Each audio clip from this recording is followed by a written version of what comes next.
Assalamualaikum warahmatullahi wabarakatuh.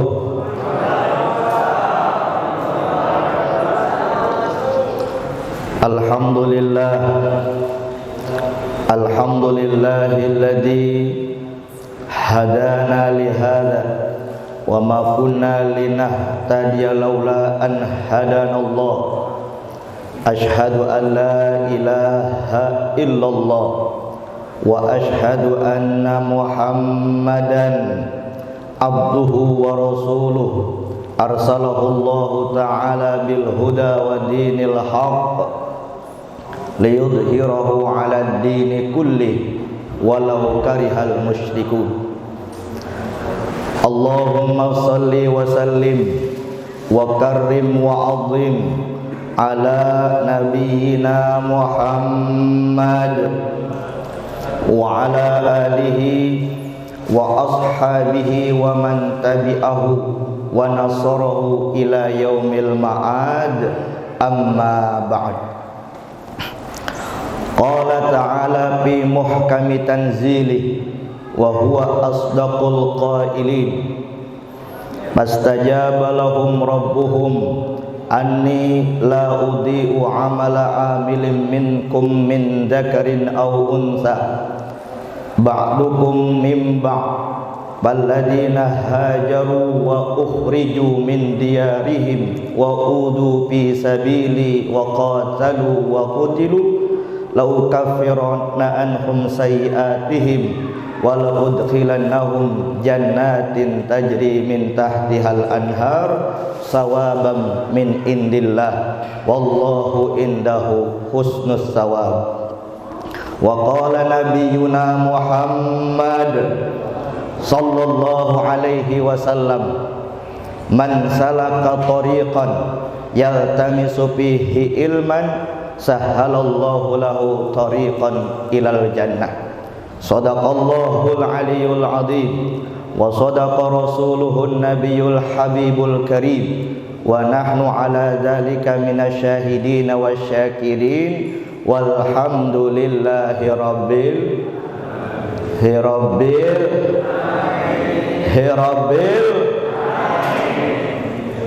hadratil mukarram wal muhtaram yang sama-sama kita hormati, di antaranya Bapak Ketua DKM Masjid Al-Muhajirin, Bapak Haji Arif Ahmad. Kita doakan mudah-mudahan beliau senantiasa diberikan sehat walafiat, bisa memakmurkan masjid kita, makmur jamaahnya, makmur bapak-bapaknya, makmur ibu-ibunya, makmur pemudanya, insya Allah dapat ridho Allah subhanahu wa ta'ala. Yang sama-sama kita hormati Bapak Ketua Pembina Yayasan Al-Muhajirin, yaitu Al-Mukarram, orang tua kita Bapak Haji Suryatmono beserta Dewan Pembina dan penasehat lain. Ini sudah sepuh, kita doakan mudah-mudahan para sesepuh kita, para orang tua kita yang sudah memperjuangkan berdirinya masjid ini, memperjuangkan berdirinya yayasan ini, sepanjang hidupnya, sepanjang umurnya, sepanjang perjuangannya diberkahi dan diridhoi oleh Allah Subhanahu wa ta'ala. Sama-sama kita hormati Ketua Yayasan Bapak Haji Hasibuan dan yang terhormat Al-Mukarram Ustadz Maujud Abbasiyah, imam kita. Ini Masya Allah bacaannya luar biasa. Mudah-mudahan kita semua pada malam hari ini dengan diimami oleh beliau mendapatkan rahmat dan kasih sayang Allah Subhanahu wa ta'ala. Dan secara khusus yang saya hormati sahib saya Bapak Andi Ini dengan wasilah beliau saya bisa hadir di tempat ini. Doain Pak, beliau mudah-mudahan istiqomah berjuang untuk Masjid Al-Muhajirin khususnya dan berjuang untuk agama Islam umumnya. Amin ya robbal Dan yang saya hormati juga para orang tua, bapak-bapak, ibu-ibu, pemuda-pemudi yang mudah-mudahan pada malam hari ini kita semua mendapatkan cucuran rahmat, ridho, berkah serta ampunan dari Allah Subhanahu wa taala. Syukur alhamdulillah pada malam hari ini kita semua bisa melangkahkan kaki, duduk kumpul bersama di rumah Allah, Masjid Al-Muhajirin. Ya Allah, kalau bukan karena Allah nggak mungkin kita bisa duduk di sini. Betul apa betul?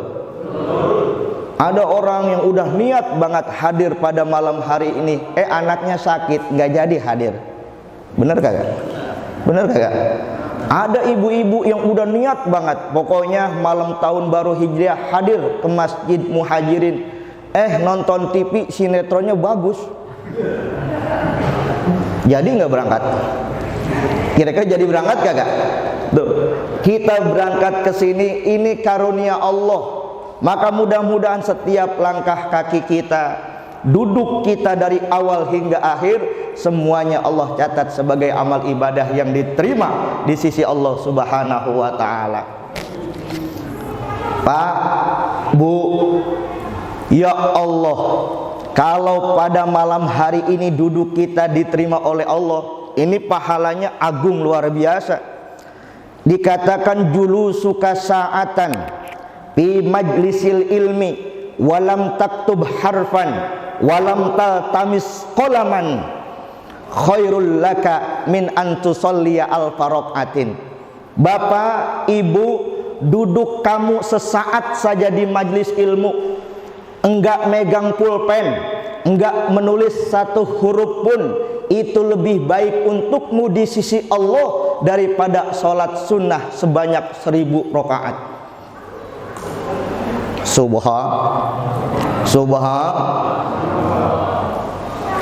Sekarang saya tanya, Bapak Ibu kira-kira kuat enggak sholat sunnah 1000 rakaat? Insya Allah sok banget. Ya, kita mah terawih aja kadang-kadang milih, ada yang cepat, ada yang lambat. Pilih yang cepat apa yang lambat? Bu, imam sholat ada yang cepat, ada yang lambat. Senengan yang cepat apa senengan yang lambat? Coba. Bapak ada bapak, Pak. Kalau ada imam sholat terawih nih, cepat ama lambat, senengan yang cepat apa yang lambat? Tapi ya Allah, dengan duduk kita sesaat saja di majlis ilmu, niatnya ikhlas karena Allah, ini Masya Allah pahalanya lebih baik daripada kita sholat sunnah 1000 rakaat. Bahkan kata baginda Rasul, man salaka tariqan yaltamisu fihi ilman sahalallahu lahu tariqan ilal jannah. Siapa orang yang melakukan perjalanan guna untuk mencari ilmu, khususnya ilmu agama, maka Allah akan mudahkan jalannya menuju sorga. Amin, amin ya Rabbal. Ini mah Pak, Bu, jalan menuju surga dibukanya pakai surat Al-Fatihah tadi, betul kagak? Nggak ada. Kalau jalan menuju neraka mah beda sama menuju surga. Kalau ada nih di kampung kita yang suka main remi, main gaplek, main kartu, itu mah kan belum tentu jalan menuju surga. Jalan menuju kemana? Tahu itu? Dibukanya juga beda. Nggak ada. Sebelum kita main kartu, sebelum kita main remi, mari kita buka dengan pembacaan Al-Fatihah. Ada nggak yang begitu? Nggak ada. Maka ini mudah-mudahan nih, duduk kita di sini ikhlas karena Allah. Allah mudahkan jalan kita menuju surga. Amin ya Rabbal. Salawat dan salam semoga senantiasa Allah limpah curahkan kepada panutan kita, suri tauladan kita, manusia agung, manusia mulia, khairul anbiya wal mursalin, nabi terbaik daripada para nabi dan para rasul, sayyidul makhlukin, pimpinannya para makhluk. Beliau tidak lain adalah junjungan kita, baginda Nabi besar Muhammad. Ibadah yang paling gampang, kapan dan dimanapun kita lakukan, kapan dan dimana saja kita baca, pahalanya pasti, baik dalam keadaan berwudu maupun di luar wudu, baik dalam keadaan duduk, berbaring, berdiri, pahalanya pasti. Itu sholawat. Dibaca sore, siang, malam, enggak berbatas dengan waktu, di mana saja baca sholawat, pahalanya pasti. Kata baginda Nabi, man sholla alayya sholatan sallallahu alaiha biha asran. Siapa orang yang bersolawat kepadaku 1 kali solawat, maka Allah akan memberikannya 10 rahmat. Maka kita tadi bersolawat, Allahumma sholli wa sallim wa barik. Itu solawat yang paling gampang, Bu. Nanti di akhirat itu, orang yang paling dekat kepada baginda Rasul, orang yang paling banyak solawat kepada beliau. Masya Allah, ini ibadah yang paling gampang. Kapan, di mana kita baca, pasti pahalanya. Bahkan dikatakan man sholla alayya ashron sallallahu alaihi mi'atan. Siapa yang membaca salawat kepadaku sebanyak 10 kali, maka Allah akan memberikannya 100 rahmat. Wa man sholla alayya mi'atan sallallahu alaiha alfan. Siapa yang membaca salawat kepadaku 100 kali, maka Allah akan memberikannya 1000 rahmat. Wa man sholla alayya alfan lam yamut hatta yubashirahu Allah ta'ala bil jannah. Siapa orang yang mendawamkan, yang melazimkan membaca salawat sehari semalam 1000 kali, maka orang itu tidak akan mati sebelum Allah perlihatkan tempatnya di surga. Amin. Amin ya Rabbal. Makanya sering-sering baca sholawat. Ada sholawat yang pendek diajarkan oleh baginda Rasul, Allahumma sholli ala Muhammad wa ala ali Muhammad. 1 kali 10 rahmat Allah kasih. Enak enggak? Enak enggak? Enak enggak? Ya Allah, pasti sholawat kita mah pasti sampai kepada junjungan kita, baginda Nabi besar Muhammad. Silakan yang mau pakai Sayyidina, Allahumma sholli ala Sayyidina Muhammad wa ala ali Sayyidina Muhammad, silahkan. Yang nggak mau pakai Sayyidina juga nggak apa-apa, nggak usah pakai diributin. Atau ibu-ibu, ya Allah, sambil masak baca sholawat tibil qulub. Allah, bagaimana? Apal nggak? Allahumma sholli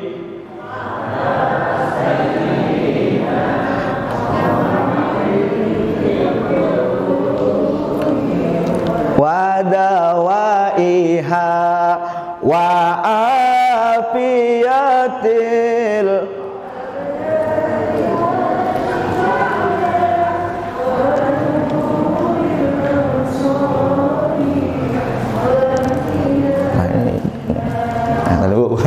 Ibu-ibu ada suaranya, bapak dulu, bapak, ayo kita sayangan. Ibu doang malu. 1, 2, 3. Allah ala Muhammadin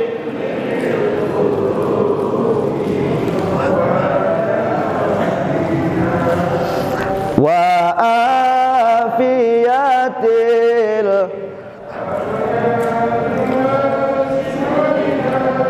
wanu.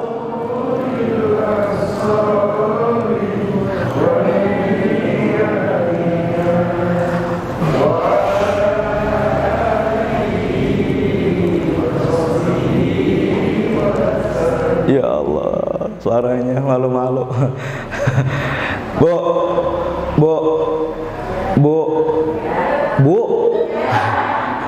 Jangan mau kalah sama bapak. Ayo kita salawat sama Nabi. Allahumma sholli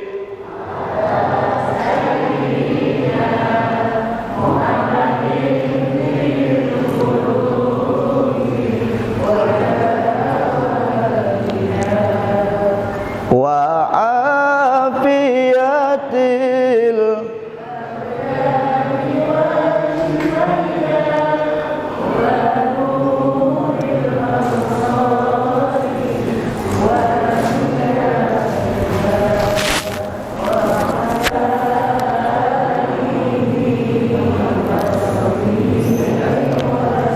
Allahumma sholli wa sallim wa barik. Gampang nggak? Gampang nggak? Mudah kagak? Mudah.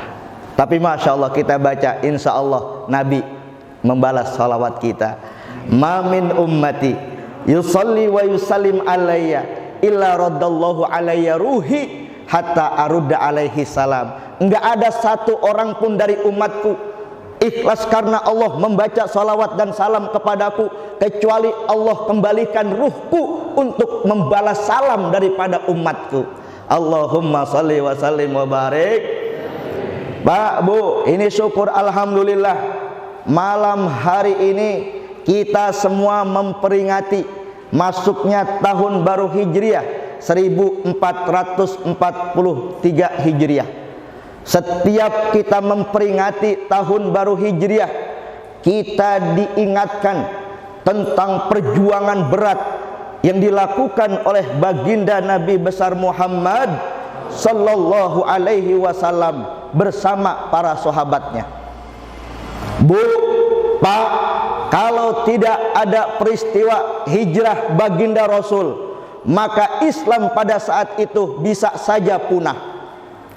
Rasul berdakwah di Mekah Al-Mukarramah 13 tahun beliau berdakwah menegakkan pondasi tauhid la ilaha illallah Muhammadur Rasulullah.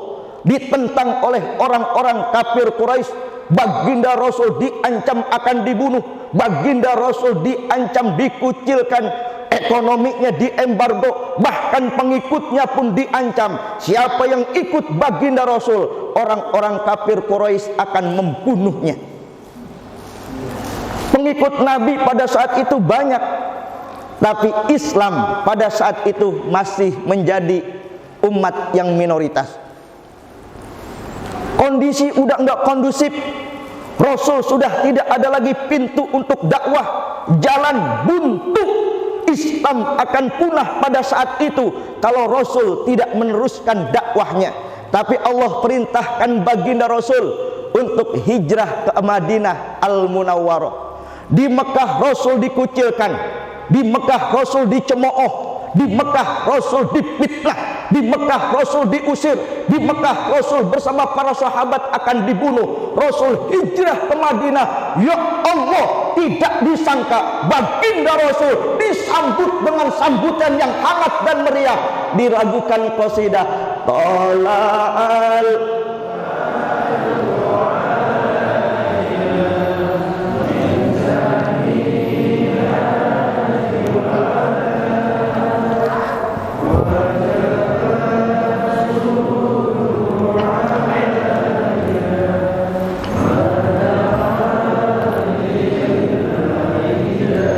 disambut, Pak, luar biasa.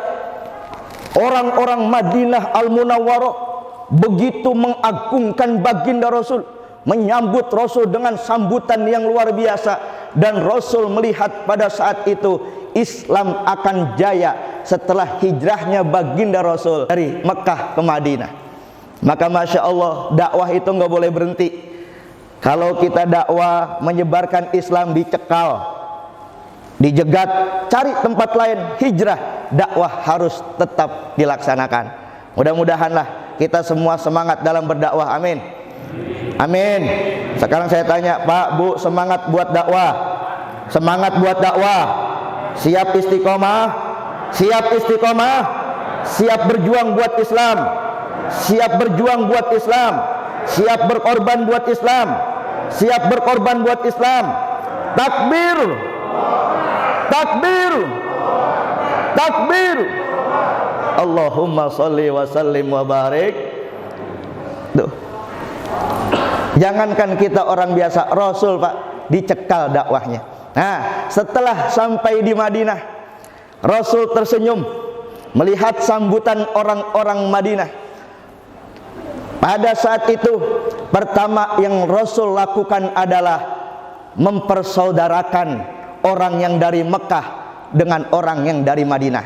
Yang dari Mekah disebut muhajirin, yang sudah tinggal di Madinah disebut dengan ansor.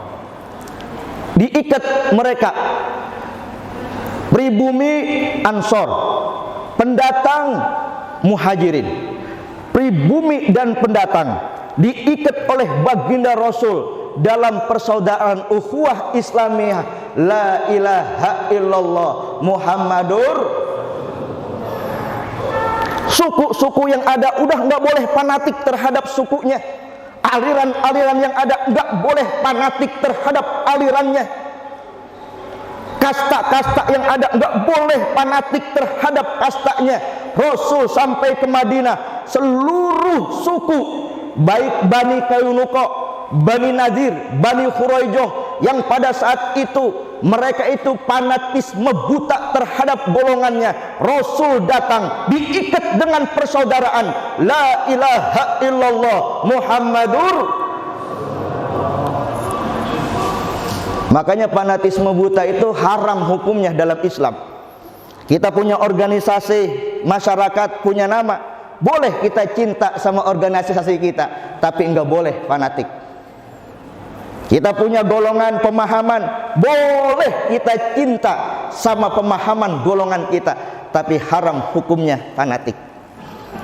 Kalau kita berdakwah fanatik terhadap golongan kita, kalau kita berjuang hanya memperjuangkan golongan kita, kita tidak melihat golongan Islam yang lain, perjuangan kita, dakwah kita enggak ada nilainya di hadapan Allah Subhanahu. Enggak diakuin sama Nabi, Pak. Laisa minna man da'a ala asabiyyati wa laisa minna man mata ala asabiyyati. Bukan termasuk umatku, kata Nabi, orang yang berjuang hanya untuk membesarkan golongannya saja, dan bukan termasuk umatku orang yang mati karena hanya memperjuangkan golongannya saja. Maka kita ini saudara, apapun pemahaman kita, apapun golongan kita, insya Allah semua kita diikat dalam satu persaudaraan, la ilaha illallah Muhammadur. Ya Allah Pak, ini Masya Allah, saat ini Islam ini kan terpecah belah karena beda pemahaman. Betul. Ya Allah, gara-gara beda pemahaman, pandangannya sinis kepada saudaranya sesama muslim. Yang kunut sama yang enggak kunut masih ada yang ribut. Zikir jahar sama zikir sir pada ribut. Masih begitu enggak? Masih begitu enggak kita? Enggak zamannya lagi. Kita itu satu. Selama la ilaha illallah Muhammadur Rasulullah itu saudara kita, haram hukumnya kita hina, haram hukumnya kita zalimi, haram hukumnya kita sakiti. Sebagus apapun ibadah kita, Bu, Pak, sholat kita bagus, puasa kita bagus, sedekah kita banyak, zakat kita sudah tidak terhitung, langkah kita rajin ke masjid, sering hadir di majlis ilmu, ibadah-ibadah ritual kepada Allah kita laksanakan. Tapi kalau lidah kita, tangan kita bisa menyakiti saudara kita, seluruh ibadah itu nggak ada nilainya di hadapan Allah. Kata baginda Rasul, la yu'minu ahadukum hatta yuhibba li akhihi ma yuhibbu li nafsihi. Bohong iman kalian, dusta keyakinan kalian apabila kalian belum bisa mencintai saudara sesama muslim sebagaimana mencintai diri kalian sendiri. Mudah-mudahan dah kita jamaah kita pada bersatu, amin. Amin. Ya Rabbal. Ya beda-beda dikit biarin, nggak apa-apa. Nggak usah pakai sinis, itu mah udah wajar. Yang namanya beda itu dari dulu udah ada kita orang Islam. Fikih aja minimal ada 4 mazhab, betul nggak? Betul nggak? Ada mazhab Hanafi, Maliki, Hanafi, Syafi'i, Apa mereka ribut? Enggak. Yang ribut siapa? Yang ribut siapa? Kita pada ribut, Pak. Jangan. Jaga mulut nih.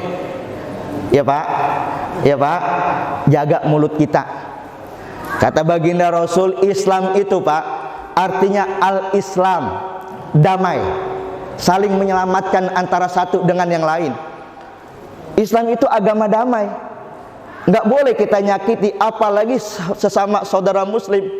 Al-muslimu man salimal muslimuna min lisanihi wa yadihi. Orang Islam yang sejati adalah yaitu orang Islam yang bisa menyelamatkan orang Islam yang lain dari kejahatan lidahnya dan tangannya. Jelas Pak? Jelas Pak? Pak? Pak? Bu? Bu? Bu? Jaga lidah. Jaga apa? Jaga apa? Jaga apa? Lidah itu di bawah, yang di atas otak. Artinya mikir dulu baru ngomong. Mikir dulu baru, jangan ngomong baru. Jelas?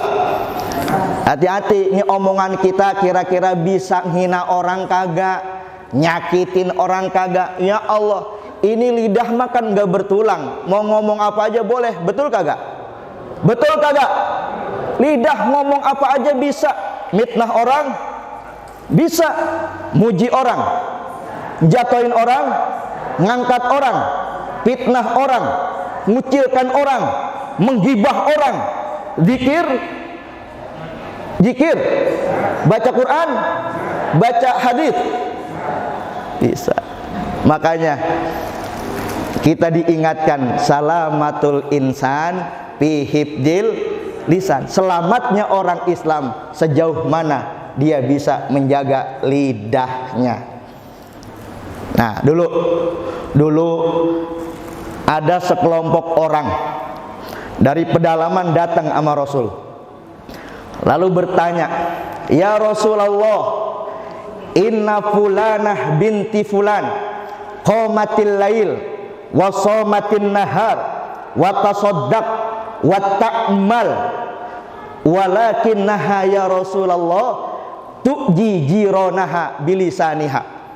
Wahai baginda Nabi, di kampung kami ada seorang wanita ahli ibadah, ilmunya banyak, tiap malam dia salat tahajud, kalau siang dia puasa sunnah, ada harta dia bersedekah, dia wanita baik wahai Rasul. Tapi Rasul, wanita yang rajin ibadah ini, wanita yang rajin sholat ini, wanita yang rajin puasa ini, wanita yang rajin infak zakat dan sodakoh ini, tu'di jironaha bilisaniha, seringkali menyakiti tetangganya dengan lidahnya.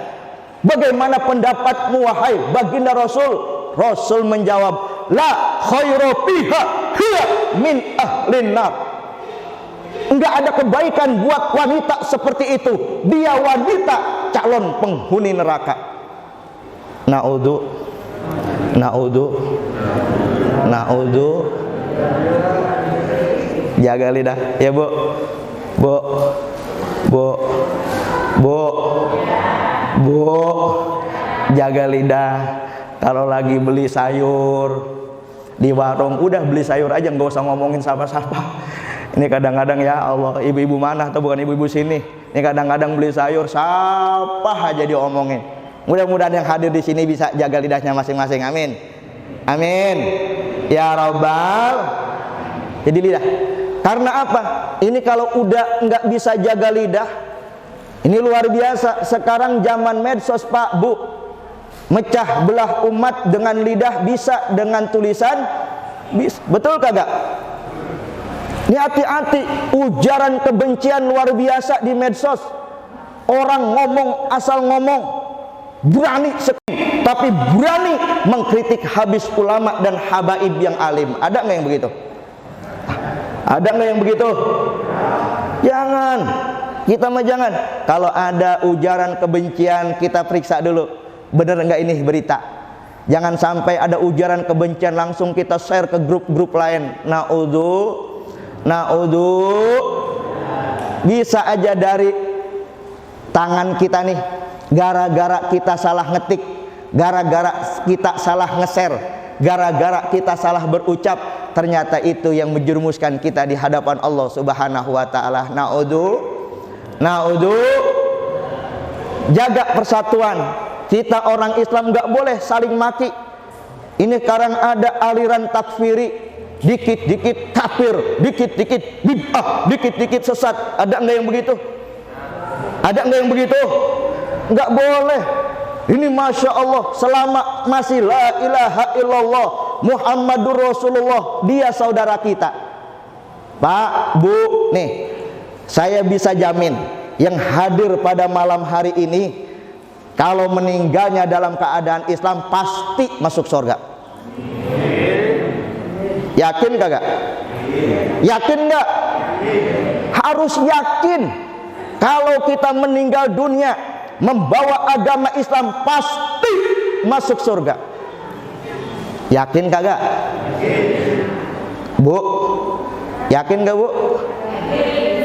Nah ini kayak yakin apa kagak? Bapaknya yakin, Pak? Yakin, Pak?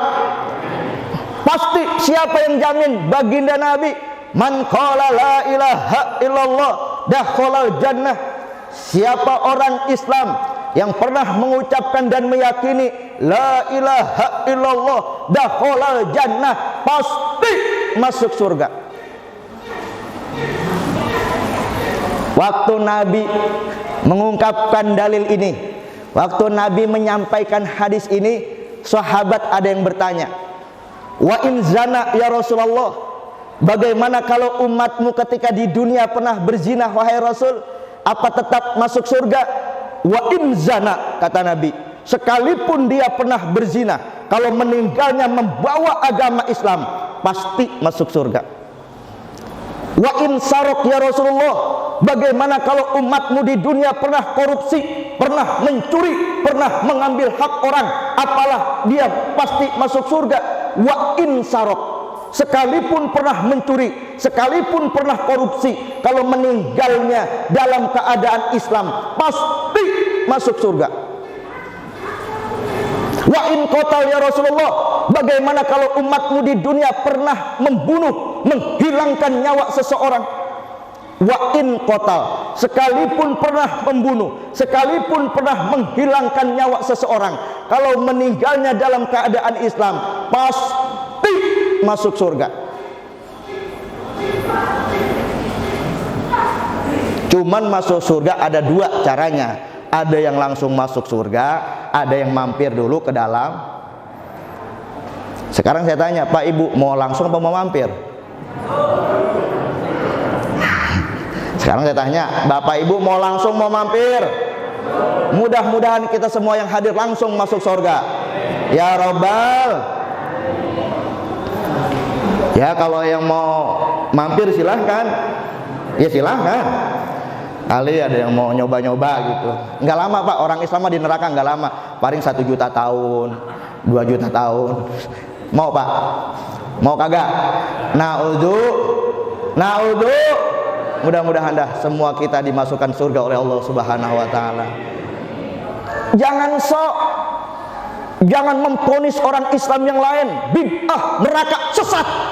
Dikit-dikit sesat, dikit-dikit bid'ah, dikit-dikit neraka. Emang neraka punya? Neraka punya siapa? Jangan Pak, nggak boleh. Jaga lidah kita. Kalau ada khilaf-khilaf, kalau ada ikhtilaf, perbedaan, maklum kita orang Islam pasti ada perbedaan. Makanya kalau yang pada begitu-gitu biasanya Pak, biasanya ngajinya cuman sama 1 orang, nggak boleh ngaji sama yang lain. Kagak. Islam itu agama yang luas, ilmu agama itu luas. Silahkan kaji ilmu agama dari guru sebanyak-banyaknya, pilih yang menurut kita bisa menenangkan hati kita. Maka mudah-mudahan lidah kita enggak comel seperti itu. Amin. Amin. Ya Rabbal, ya Rabbal. Nggak usah, udah kita meyakini. Kita harus promosiin ini, Pak. Kita harus yakinkan ini kepada seluruh orang Islam. Orang Islam pasti masuk. Lah ini terbalik, orang Islam dikit-dikit neraka. Lah terus kalau semua orang Islam yang lain ke neraka, di surga dia dewek-dewek, Pak. Jangan begitu, biarin. Mudah-mudahan dah yang beda sama kita juga masuk surga. Amin. Ya Rabbal. Jangan kaget nanti ketika kita masuk surga, ya Allah, bukan kita doang masuk surga. Orang NU ada yang masuk surga. Muhammadiyah, ketemu di surga. Salafi, ada lu di surga. Tuh. Kita semua dijamin oleh Allah insya Allah masuk surga. Ya Rabbal. Makanya jaga ucapan. Jangan sampai ucapan kita mecah belah umat Islam. Rasul udah berjuang. Rasul hijrah ini perjuangan baginda Rasul, mempertaruhkan harta benda, nyawa, genangan keringat, cucuran darah. Untuk apa? Mempersatukan kita umat Islam.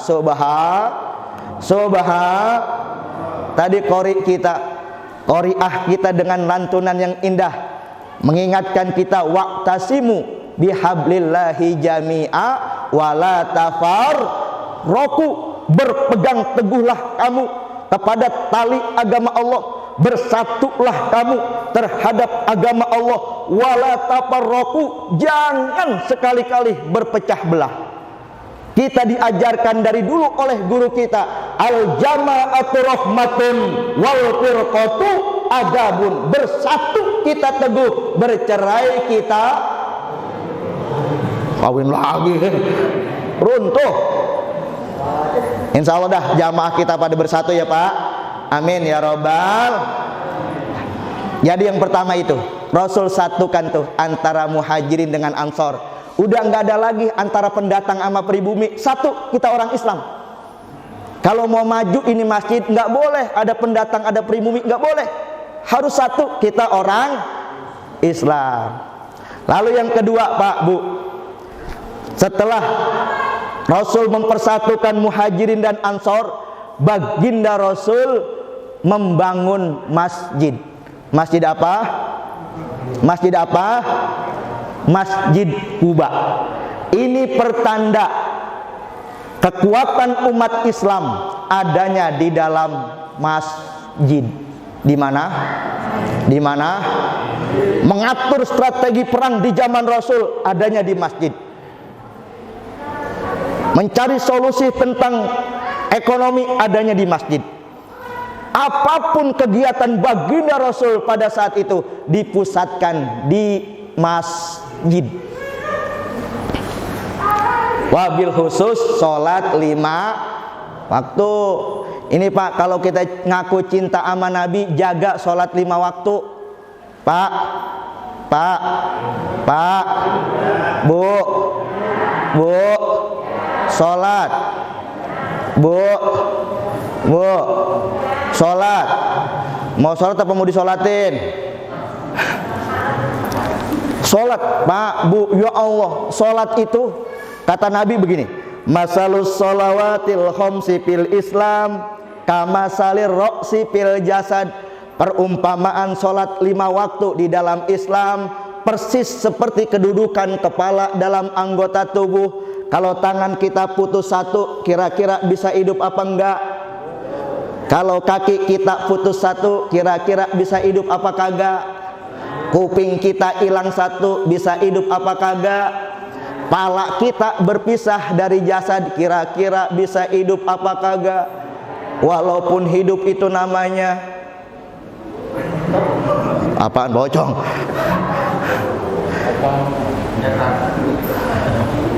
Artinya apa Pak Bu? Ya Allah, kedudukan sholat dalam Islam itu seperti kedudukan kepala dalam anggota tubuh. Artinya kalau sudah kepala berpisah dari tubuh ini, mustahil kita akan bisa hidup. Artinya kalau orang Islam berani meninggalkan sholat 5 waktu di hadapan Allah, dia sudah mati imannya. Karena asian tulah hayati, sepanjang hidupnya, sepanjang hembusan napasnya dihitung maksiat di hadapan Allah Subhanahu wa ta'ala. Makanya ya Allah, nih yang udah pada sepuh kita semua, Allah memerintahkan kita wa'mur ahlaka bis shalah wastabir 'alaiha. Ajarkan dan perintahkan keluargamu untuk sholat, sabar kamu dalam melaksanakan sholat. Bu, kalau anak kita nggak bisa matematik, kita pusing apa kagak? Bu, kalau anak kita nggak bisa matematik, kita pusing apa kagak? Anak kita nggak bisa komputer, kita takut apa kagak? Anak kita gatek teknologi, kita takut apa kagak?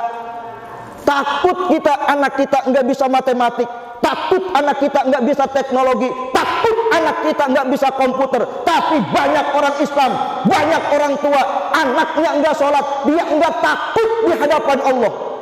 Padahal nggak ada musibah paling besar, kemelaratan yang paling dahsyat, kerugian yang paling besar kecuali orang tua muslim yang meninggalkan keturunan, yang berani meninggalkan sholat.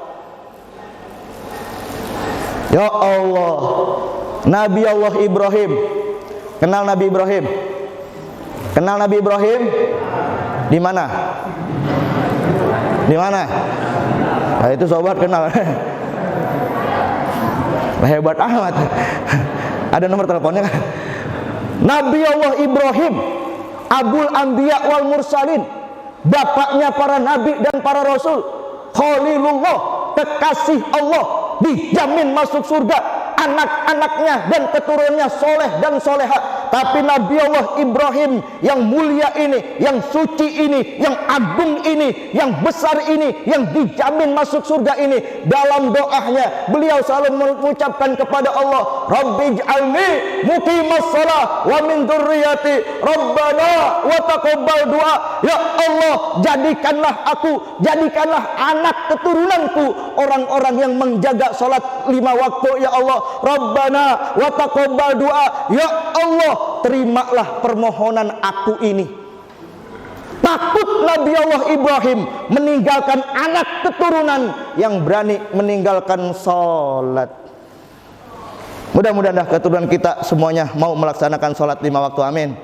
Ya Robbal, ya Robbal. Nih Pak, Nabi itu Pak, beliau itu ma'anitum harisun alaikum bil mu'minin.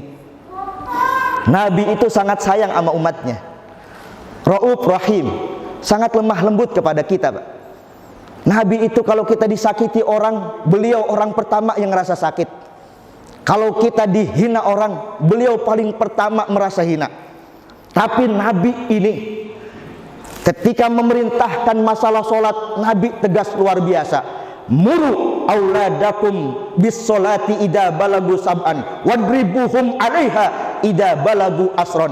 Ajarkan anak kamu, suruh anak kamu untuk sholat ketika mereka umur 7 tahun. Wadribuhum 'alaiha, pukul, beri pendidikan yang keras kepada anakmu idza balagu asron, apabila umur 10 tahun belum melaksanakan ibadah sholat. Anak 10 tahun belum sholat, Nabi suruh apa? Nabi suruh apa? Siapa yang nyuruh? Nabi. 10 tahun nggak mau sholat, suruh pukul. Ini kalau udah beuban nggak mau sholat diapain? Hah? Udah beuban nggak mau sholat diapain? Mudah-mudahan dah semua kita rajin melaksanakan sholat, amin. Nah, buat kita yang laki-laki nih, ini kalau menurut Imam Syafi'i fardu kifayah kita lakukan di masjid secara berjamaah. Bohong cinta kita sama Rasul, dusta kalau kita bilang sayang sama Nabi kalau kita masih meninggalkan sholat jamaah. Bohong.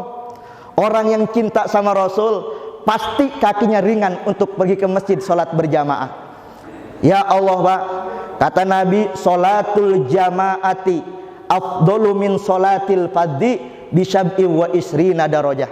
Salat 5 waktu yang dilakukan secara berjamaah itu lebih utama, lebih besar pahalanya 27 derajat dibanding salat sendirian. 1 derajat kalau kita ingin mengalahkan pahala itu dibutuhkan 500 tahun berbuat kebaikan. Umur kita nggak sampai segitu. Ini keutamaan, ini fadilah, ini pahala hanya diberikan oleh Allah untuk umat spesial baginda Nabi besar Muhammad. Makanya walaupun umur kita pendek 60 sampai 70 tahun, ibadah kita mengalahkan umurnya Nabi Allah Adam yang ribuan tahun. Kenapa? Ada sholat berjamaah. Belum sholatnya Pak. Kata Nabi, man tawaddu'a fi baitih wa ahsanal wudu summa masya ila baitin min buyutillah liyaqdiya faridatan min faraidillah fakanat hutwatahu ihdahuma tukaffiru khati'atah wal ukhra tarfa'u darajatah. Siapa bapak-bapak orang Islam berwudu di rumahnya, dia perbaiki wudunya, setelah wudu dia langkahkan kakinya menuju masjid untuk melaksanakan sholat berjamaah, maka setiap langkah kakinya yang pertama mengangkat derajat kebaikannya di hadapan Allah. Yang kedua, Allah ampuni semua dosa dan kesalahannya. Amin. Amin. Kaki kanan kita melangkah ke masjid, ya Allah, Allah angkat derajat kebaikan kita di hadapan Allah, Pak Bu. Kaki kiri kita melangkah, Allah ampuni dosa dan kesalahan kita. Sekarang saya tanya, kita banyak dosa apa banyak salah? Dosa kita banyak apa dikit? Banyak apa dikit? Banyakan dosa apa banyakan pahala? Sebanyak dosa yang kita lakukan, kalau kaki kita rajin melangkah ke masjid untuk sholat berjamaah, insya Allah semuanya Allah ampuni dosa dan kesalahan kita. Ya Rabbal, ya Rabbal, ya Rabbal. Itu belum sholatnya Pak, baru melangkahnya. Makanya ya Allah kata Nabi, inna asyadal ajri ilal masjid ab'aduhum mamsya. Orang yang paling banyak pahalanya pergi ke masjid, orang yang paling banyak langkah kakinya. Fa'ab'aduhum, orang yang paling jauh rumahnya. Kalau udah ada dalil begini, rumah jauh dari masjid, enak apa kagak? Enak apa kagak? Enak. Makin jauh rumah kita, makin banyak langkah kaki kita, makin banyak pahala yang Allah berikan kepada kita. Alhamdulillah. Alhamdulillah. Ustadz, rumah saya nempel sama masjid, saya pengen pahala banyak begitu. Silakan ngiter dulu. Ya, yang rumahnya dekat datangnya lebih awal, insya Allah padilahnya juga sama. Ya, dan saya tutup kesempatan tausiah ini dengan satu kisah. Ja'a rajulun a'ma ilan Nabi sallallahu alaihi wasallam faqol. Datang salah seorang sahabat, matanya buta, lalu bertanya kepada baginda Nabi, ya Rasulullah, laisa li qaidun yaquduni ilal masjid. Wahai baginda Rasul, mata saya buta, enggak ada keluarga saya yang bisa nuntun saya buat pergi ke masjid. Ini sahabat matanya buta, jalannya enggak sebagus sekarang, ada lubang terjatuh di dalam lubang, ada batu tersandung batu, ada binatang buas diterkam oleh binatang buas, matanya buta, enggak lihat, minta keringanan untuk tidak sholat berjamaah di masjid sama baginda Rasul. Farakhasalahu, maka Rasul kasih keringanan. Ya sudah, kalau memang demikian enggak apa-apa, kamu enggak sholat di masjid. Falamma wallah da'ah, ketika sahabat buta ini akan keluar meninggalkan rumah Nabi, da'ah, Rasul panggil kembali. Apa kata Rasul? Hal sami'tan nida. Wahai sahabatku, apakah engkau masih mendengar azan? Rasul, aku ini buta, tapi enggak tuli. Aku masih mendengar azan. Kalau azan di Madinah, aku masih dengar. Apa kata Rasul? Fa'ajibhu, selama engkau masih mendengar panggilan azan, sepanjang itu engkau mesti melaksanakan sholat 5 waktu secara berjamaah. Lebih baik kau tarik tali dari rumahmu menuju masjid untuk memudahkan kamu pergi ke masjid, daripada kamu tinggalkan sholat berjamaah di dalam masjid. Matanya buta, binatang buas selalu menghampirinya. Ada lubang terjatuh ke dalam lubang, ada batu tersandung batu, sulit pergi ke masjid karena matanya buta. Minta keringanan apa baginda Rasul, enggak dikasih keringanan. Kenapa? Karena begitu agungnya pahala sholat jamaah yang Rasul janjikan kepada kita umat Nabi besar Muhammad. Mudah-mudahan semangat dah sholat jamaah. Amin. Saya tanya, siap sholat jamaah? Siap sholat berjamaah? Siap selalu hadir 5 waktu di masjid? Siap hadir untuk 5 waktu di masjid? Siap memakmurkan masjid? Siap memakmurkan masjid? Siap dukung DKM masjid? Siap dukung anak-anak muda masjid? Maka mudah-mudahan dah semua kita Allah ringankan kakinya untuk pergi ke masjid. Amin. Enggak ada yang buta ya, alhamdulillah. Ini mata masih pada lihat, kaki masih pada sehat. Kalau enggak sholat jamaah, kalau enggak datang sama Nabi, diapain tahu ya kita. Yang mana mudah-mudahan dah kita sayang sama Nabi, berarti kita makmurkan masjid kita dengan sholat berjamaah. Amin ya rabbal. Demikianlah yang dapat saya sampaikan. Mohon maaf apabila ada kata-kata yang salah. Kami akhiri, wallahul muwaffiq ila aqwamit thoriq. Assalamualaikum warahmatullahi wabarakatuh. Waalaikumsalam.